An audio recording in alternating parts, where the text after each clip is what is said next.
Let us concentrate all our efforts on the Navy and annihilate England. That done, Europe is at our feet. Thankfully, Napoleon's plans to invade Britain were thwarted by our Royal Navy with the help of Nelson and, of course, his flagship, Victory.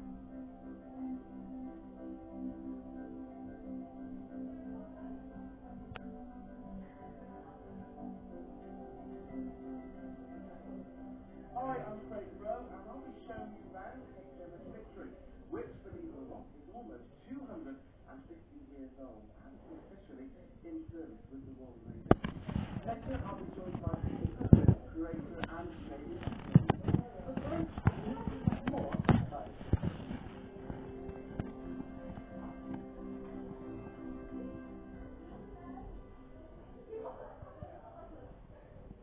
In 1756, Britain went to war with France, a conflict that later became known as the 7 Years' War and was to be fought on an intercontinental scale. Now, to expand the fleet, the Admiralty Board ordered 12 new line of battleships in London on December the 13th, 1758. The Victory, a first-rate ship of 100 guns, was one of these orders. Victory was designed by Sir Thomas Slade, senior surveyor of the Royal Navy, between 1755 and 1771, and was built in Chatham Dockyard in Kent. But before work could begin, they had to find enough wood. Trees were selected by shape and design to provide a combination of curved and straight timber. Once all the trees were felled, they had to be transported to Chatham Dockyard, where they could see them before being converted into the correctly shaped components for the ship. The Victory was built at a total cost of £63,176. That's around £4.5 million in today's money. She was designed to carry a crew of 850 men and 100 guns. Now, the length of the hull is 226 feet and 52 feet wide. Victory used approximately 4 acres of sail. That equates to 1/3 of the picture. And it was led end to end in a stretch of 26 miles. That is the center of the Channel Tunnel. Victory's active service began with her involvement in the American War of Independence, with her first engagement in July 1778. In 1793, a revolutionary France declared war on Britain, and Victory, under Admiral Hood, became the flagship of the Mediterranean fleet, participating in the blockade of Toulon, which at the time was besieged by an ambitious army officer, Napoleon Bonaparte. Victory also saw action at the sieges of Bastia and Calais on the island of Corsica, at which a young Nelson was present. In 1797, as flagship of Admiral Jervis, she fought a decisive battle against the Spanish off Cape St. Vincent. After extensive refit between 1801 and 1803, she then took station in the Mediterranean under the command of Vice Admiral Nelson, prior to her famous encounter off Cape Trafalgar on the 21st of October, 1805. After the battle, she had extensive repairs and then returned to active service until 1812, thereafter residing in Portsmouth Harbour. Now, in 1922, she was moved to this dry dock to undergo a complete restoration. Victory is still here today in all her former glory, so let's take a closer look. Here it is, a beautifully restored living reminder of life on board a Georgian warship. The Victory you see before you has been restored to her fighting condition, which shows us how she would have looked at the time of Trafalgar. Now, for our tour, we begin at the stern of the upper gun deck, where we find the great cabin.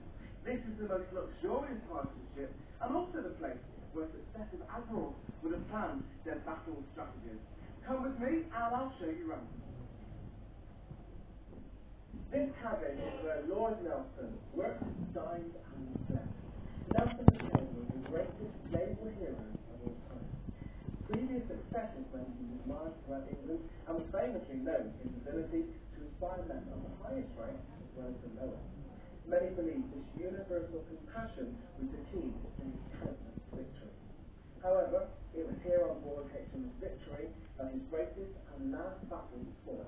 On the 13th of September 1805, he was called to lead the Royal Navy to battle against the French and the Spanish, which later would become known as the Battle of Trafalgar. I will tell you more about that later on. Here in the day cabin is where Admiral Lord Nelson would have done much of his daily work. It is believed that it's around this circular table that he wrote his final prayer on the morning of the 21st of October 1805, before the Battle of Trafalgar. This uniform coat is a replica of the one that Nelson wore when he was shot at the Battle of Trafalgar. By today's standards, he was a tall man of 5 feet 6. When the ship went into battle, this cabin became part of the upper gun deck. All the furniture and fittings had to be removed to allow the gunners to do their work. The dining table was dismantled into sections, the chairs were folded flat, and the paneling was secured overhead beams. In here, he was entertained from dignitaries and the captain of the ship under his command. This area of the ship is still used today by the second of the Lord for his official function. A portrait of Lady Emma Hamilton also hangs here. Lady Hamilton became Nelson's mistress, and he called this portrait his guardian angel. Lady Hamilton and Nelson had a daughter, Horatia, seen here, aged just 3 years old. And the other remaining painting in this cabin is Lord Nelson himself at Uffizi. It shows him a vice admiral of blue in 1801. Let's have a look and see where Nelson was set.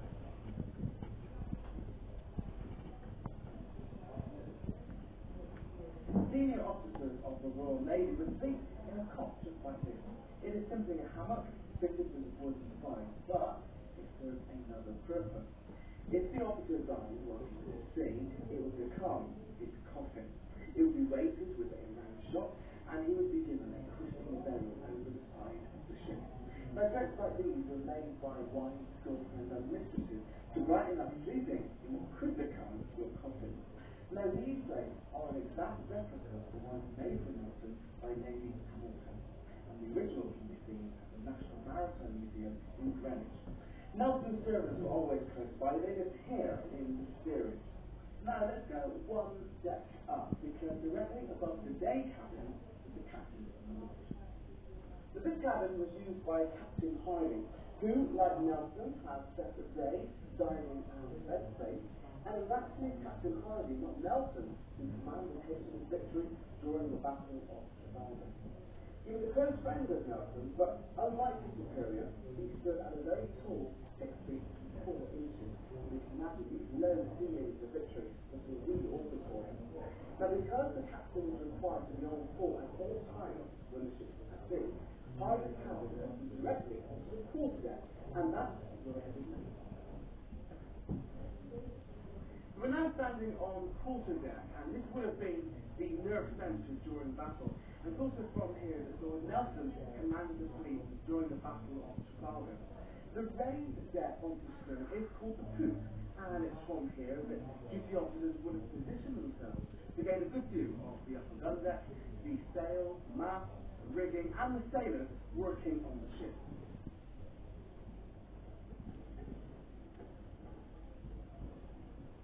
And it's also from here where signals would have been sent using the yard arm of the mizzen mast, the hoist signal flag. The most famous flag signal was ordered by Lord Nelson just before the Battle of Trafalgar. The flag spelled out a message to the fleet: England expects that every man do his duty. This phrase later became synonymous with Nelson. Halfway up the mast are platforms called tops, used to spread top mast rigging. During battle, this is where sharpshooters with muskets were stationed, so they were able to fire down on enemy ships. Around the sides of this deck is cistern deck. This is where the tanks were placed during battle. This would give protection to those who were fighting from up here. This part of the quarterdeck is where Victory was navigated from. Here we find the ship's wheel, and the cabinet in front here is the binnacle, and contains 2 magnetic compasses which are illuminated at night by this lantern. Now, victory would be steered referring to the costume and using the large double wheel. In normal sailing conditions, 4 men could steer the ship, but in rough conditions, up to 8 men would be needed to turn it. The original wheel was shot away during the early part of the Battle of Trafalgar, so the ship then had to be steered from the gun room on the lower gun deck, 3 decks below, using ropes, blocks, and tackles.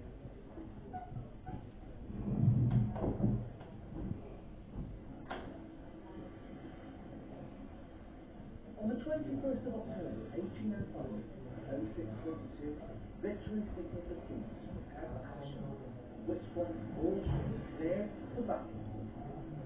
Men cleared away loose cargo, furniture, and thousands of alcohol. Sand was thrown onto every deck to help prevent fire, to stop men from trickling of blood, wounded and dead. Muskets, cutlasses, axes, and pistols were brought to the battle. It wasn't, however, until 11 o'clock that Victory's planes were beat to quarters and the men stood by their guns. I'm now joined by Peter Goodwin, who's going to tell us more about how the Battle of Trafalgar unfolded. Now, Peter, what was it like up here during the battle? Being a very open deck, it was quite horrendous actually, because while you're standing here going into the battle, there were shots screaming and thrown through the air, ripping through the rigging and slamming into the masts. And as each gun fired, a flame out from the fence would scorch the beams overhead and fill the whole of the gun decks with a thick, acrid sulphur smoke in which these men had to be working in. And also the thing as well, it must have been really loud. Immensely, immensely. It is reported that the battle could be heard 50 miles inland from the plane. How did they know what they were doing? It must have been amazing. Because all the men were well trained in rehearsing what they were doing. And remember, they're doing all this. All the time there is shot coming into this deck, splinters flying, grenades thrown onto this deck, and there were even fires burning forward on the forecastle. Not a very safe place. Not a very safe place at all. In fact, this is a place which got the most casualties in the opening part of the battle. So like 50-odd men were injured in the first part. So Peter, it's commonly thought that Nelson presented himself as a prominent target, but of course experiments that have been done show a different story, don't they? Oh yes, very, very true. You've got to remember that Marston, the shot from Nelson, was stood in the middle top of the Red Tower, about 40 feet away, about that direction from where we're standing. But in the heat of battle, and there'll be a lot of smoke over this deck, not only from the fire and the but all the other guns going off around as well. There will be the horizontal nets covering this deck to stop debris falling onto this deck from the mast and rigging. And the two ships will be swaying as they're alongside each other. And this man only had a sort of a space of about 6 inches to shoot through to get it Nelson on target. And so it will be very difficult. Great, thank you very much, Peter. This brass plaque marks the spot where Nelson fell after he was shot. He was carried 4 decks down to the orlop, where 3 hours later, sadly died. As an enduring tribute to Nelson and to mark the anniversary of his death, the Royal Navy laid a wreath on the spot every year.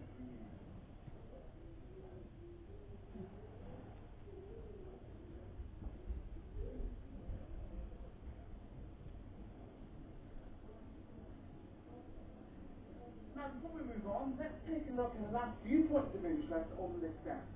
This is the forecastle, and it's where the ship's bell is. This would have been rung every half hour to keep track of time, and could have been heard throughout the entire ship. It's also on this deck that you find the 2 largest guns on board.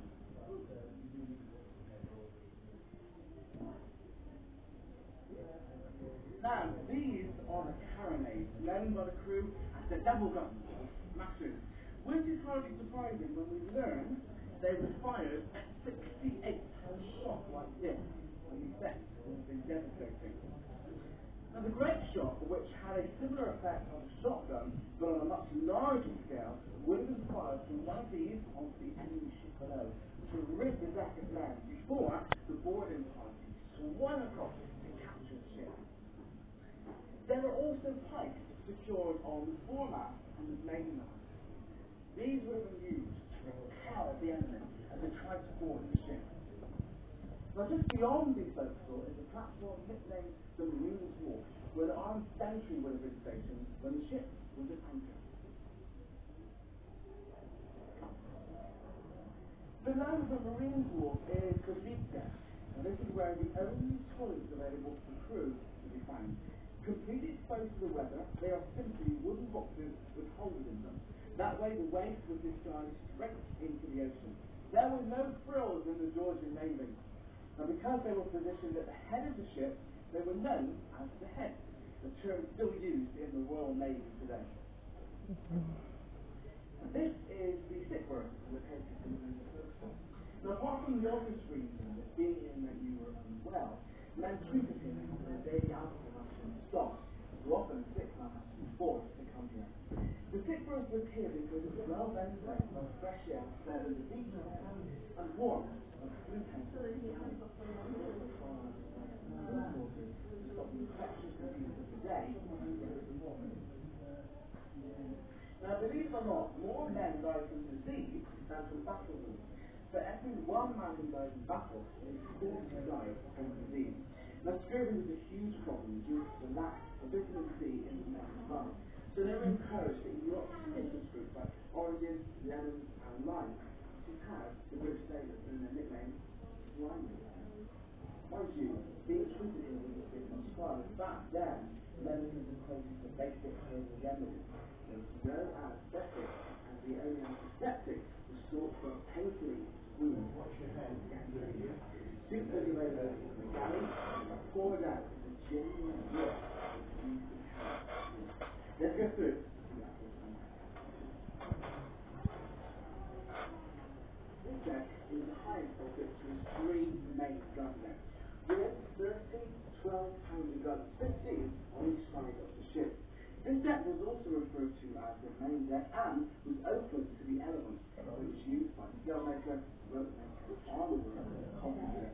A man to be very wary of during working hours was the boatswain. He was one of the decks one of the ropes end, ensuring that the men were working hard and not being lazy. If an officer spotted them or not putting them away, he would order the boatswain to start that man, and the boatswain would then strike the crewman hard on the back of his neck and shoulders to ensure they worked harder. This type of rough treatment usually had the desired effect. Discipline was harsh in the 18th century, and facts reflected in the Georgian Navy that lead iron or bilboes was fitted on the deck and used to restrain men who had committed an offence.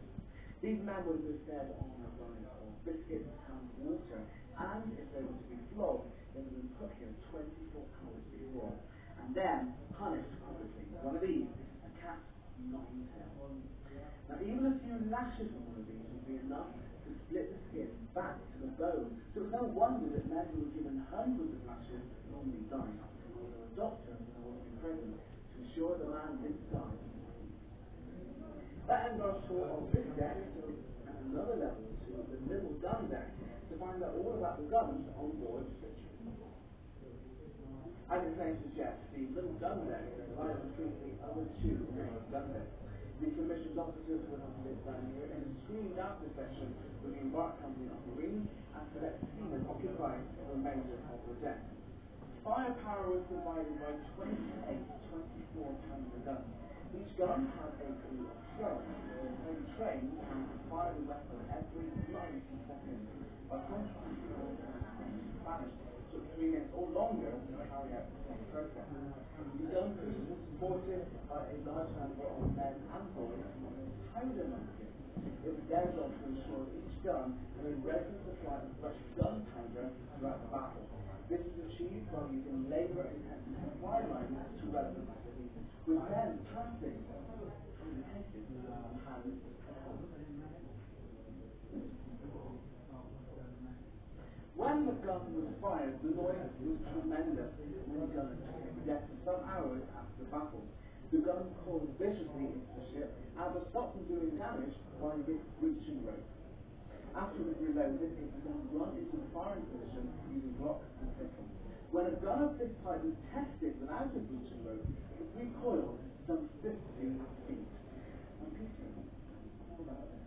Right, these guns actually made by solid ground iron blocks. This was used for structural damage to ships, overturning cannons and causing great casualties amongst the men on the decks of the ships, and also causing splinters to fly all the way through the deck, causing even greater numbers of casualties. The other things they would use, besides solid shot, was chain shot and bar shot, and this was used to damage rigging and masts. And when fired out of the gun, this would start swinging around, encircling itself, and wrap itself around shrouds and masts, and bringing the whole lot crashing down. Well, I would not want to be on the receiving end of that. That sounds horrendous. And there were other things. They also had canister shots, which were tin cans filled with somewhere up to 100 musket balls. And this would hail out onto the decks of an enemy ship, cutting down and swaying down them. Alternative to that, if they could, well, they could use, because they got muzzle loading guns, you could put anything down their barrels. They would put in pieces of iron, old nuts and bolts, and anything like that, and that was known as language shot. In fact, Victory is basically a large floating gun platform, and every single broadside she fired, she would loose off half a ton of solid iron into the enemy. And Victory's firepower was so great, it is actually greater than the amount of artillery that Wellington had at his disposal of his army at the Battle of Waterloo. Great, thank you very much, Peter. Now, you may be wondering how a ship as large and as old as this has raised its anchor. Well, I'll tell you now.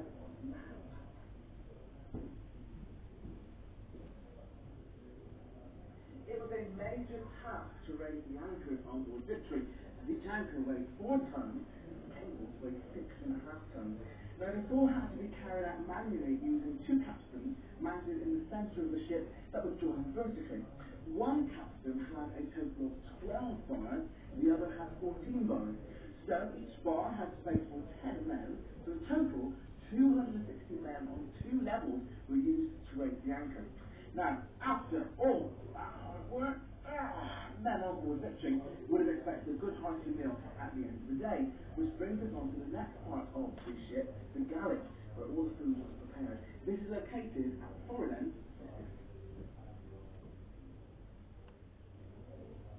This is the ship's galley or kitchen. The officers' meals were prepared in the pantry here, and all the seamen brought food they prepared in their messes to be cooked for them. The food was reasonably good, and there was plenty of it. They were served 3 meals a day. There was oatmeal gruel for breakfast, fish or meat stew with beans or peas at noon, and for dinner, the ship's biscuits and cheese. Each man had a choice of between 8 pints of beef, 2 pints of wine, or half a pint of watered rum or grog, as it's known. Now, meals were prepared by the ship's cooks, usually retired or disabled seamen, on this rosy stove. Now, the stove was heated by a large firebox and open hearth burning coal or wood. Now, the 2 huge copper kettles could hold 250 gallons of boiling meat, stew, or oatmeal gruel. A copper distiller produced 2 gallons of fresh water a day, mainly used by the surgeons. Now, preserved meats were served in wooden tubs to remove brine or the salt before cooking. Although Victory took on specials whenever possible, it relied on stores of salted meat, fish, and dried food, and you'll see examples of this throughout the ship. Now we're journeying down another level to the lower gun deck, where the crew of Victory ate, slept, and spent most of the time when they were not. It's hard to believe that the deck I'm now standing on dates back to when the ship was first built, but it's true. On this deck is mounted Victory's heaviest armament, comprising a battery of 30 32-pounder guns. Around 480 men will have slept and lived down here, with each man sleeping in a hammock spread at 16-inch intervals throughout its length. And because the deck is so close to the waterline, the gun ports generally remain shut. Therefore, it would have been very dark and stuffy.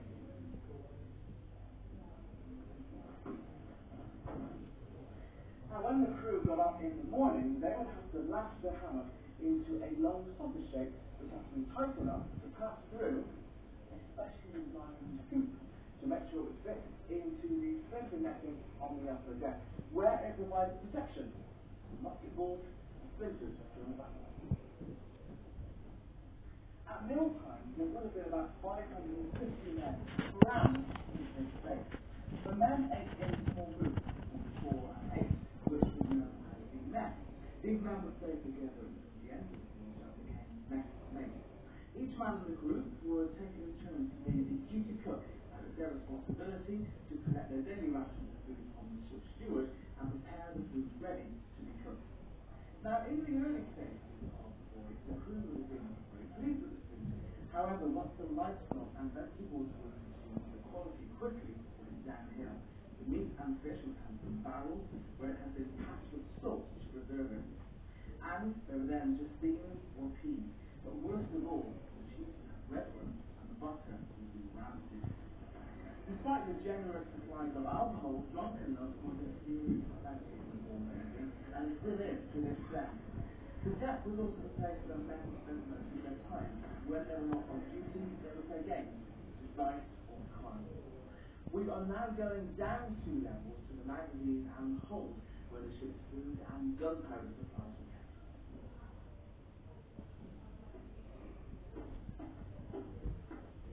The front or forward of this deck was also known as the fore-cockpit. It gave access to the storeroom of the boatswain, carpenter and gunner, and also it was the only way to get into the Grand Magazine and its light room along lead-lined passages. Let's now go down into the Grand Magazine.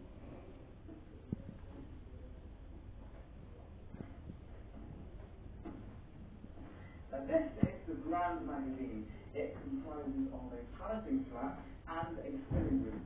It would have stored up to 35 tons of gunpowder contained in 784 100-pound barrels.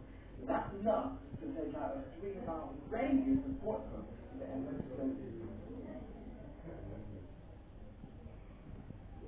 Now I brought you over here to show you these.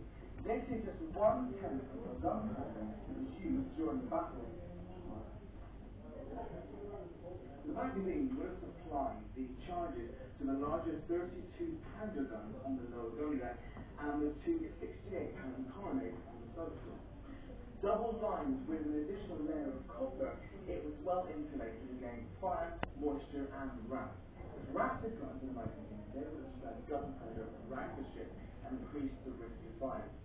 The ship also had 2 additional cannon magazines.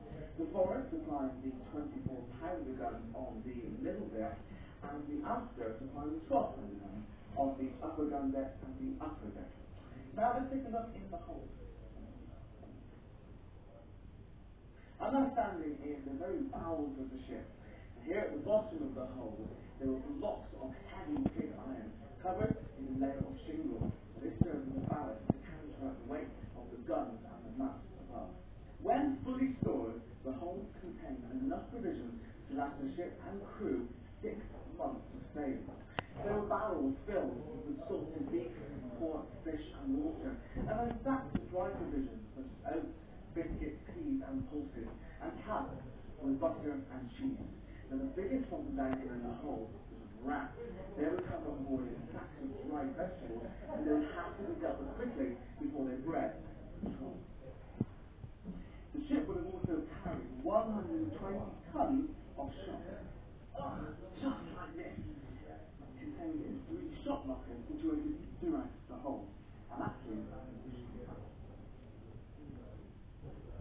returning back up on the orlop, you can see the ship's sail room and 2 cable tiers containing the ship's anchor cables. Each is 600 feet long and weighs over 6.5 tons. As you walk further along this deck, you see the midshipman's cot and sea chest. And over to my right is one of the hanging magazines. This hanging magazine supplied ready-use cartridges for the 12-pounder guns, the upper gun deck and quarter deck. During battle, these double doors leading into the magazine were fitted with a wetted Fairmont cloth viceroy. Finally, we come to the after cockpit, and this is where the midshipmen live. Surrounding their mess tables, you see various storerooms and cabins in which the ship's purser, the ship's steward, the captain's clerk, and the ship's surgeon, Dr. Beatty, lives. Next to Dr. Beatty's cabin is the surgeon's dispensary.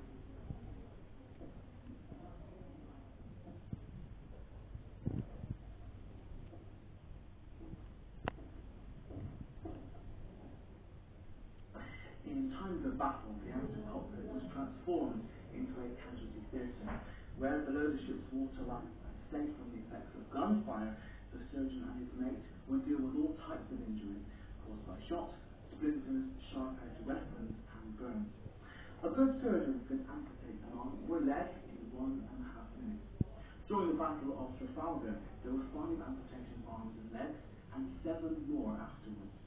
Sadly, it was also on this deck that Lord Nelson passed away. He drifted in and out of consciousness, and on 2 occasions called for Captain Hardy. The first was to ask, "How goes the battle, Hardy?" The reply was, "My lord, you have won the day."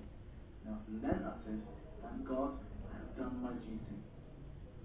The second time, he said to his friend, "Not over the side, Hardy, not over the side. You know what to do." Nelson wanted to be buried in England, so when he died, the surgeon solved the problem of preserving his body during the long voyage home by placing it in one of the largest barrels on board, called a water leaker, and filling it with brandy.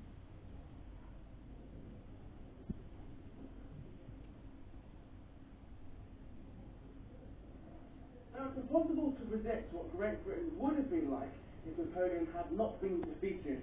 We do know, however, that the victories of Trafalgar and Waterloo in 1815 secured Britain's freedom for over a century, as well as the domination of the seas. Now, looking at victories today, I'm sure you'll agree that whilst the age of sail has long passed, her strength and beauty captured forever the golden age of seafaring that she helped to create. Goodbye.